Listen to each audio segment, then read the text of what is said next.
Yo, Adam Saxon with Guy in a Cube, and in this video, let's look at why I sometimes have a blank page and why you should also if you're evaluating performance, which hint, you should be doing. Let's do this.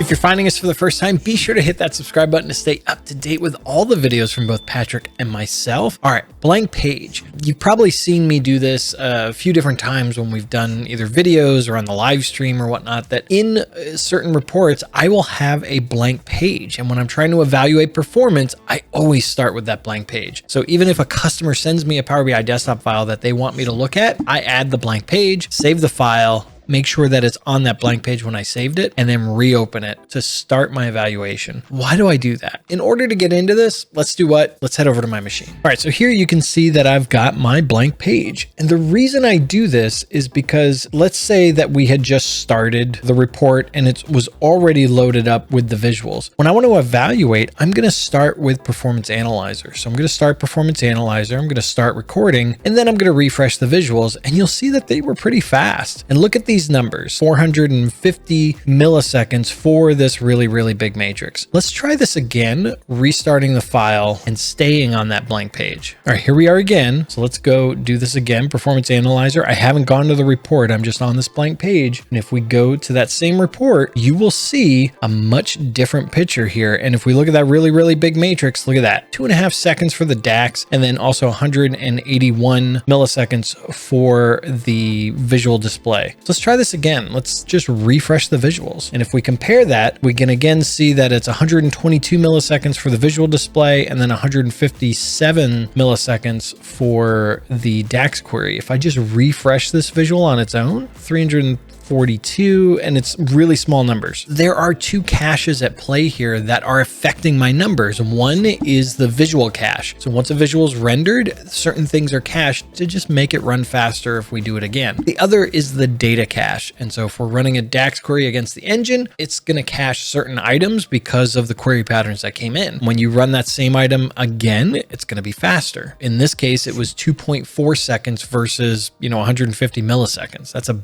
big difference. The reason I have this blank page is that the blank page prevents any of those caches from being in play. The minute I hit that report page in Power BI Desktop, those caches are going to come into play. I do have a way of clearing the data cache. I can do that through DAX Studio and I can clear that cache, but to clear the visual cache, I have to close Power BI Desktop and reopen it again. And so I want to get Performance Analyzer set up before I hit the report that I'm looking at so I can get the real picture. I create that blank page, make sure that that's the selected page, save the file, close Power BI Desktop, reopen it, and bam, we've got our good starting point. I can go run Performance Analyzer and start analyzing the performance of my report. I want to hand this over to you. What do you think? Do you have questions about why I do this? Let me know down in the comments below. I just wanted to give you a short video to explain this common technique that I use all the time, and you should be using it as well. If you like this video, be sure to hit that big thumbs up button, smash it if you so desire. If it's your first time here, hit that subscribe button. And as always, from both Patrick and myself, thank you so much for watching.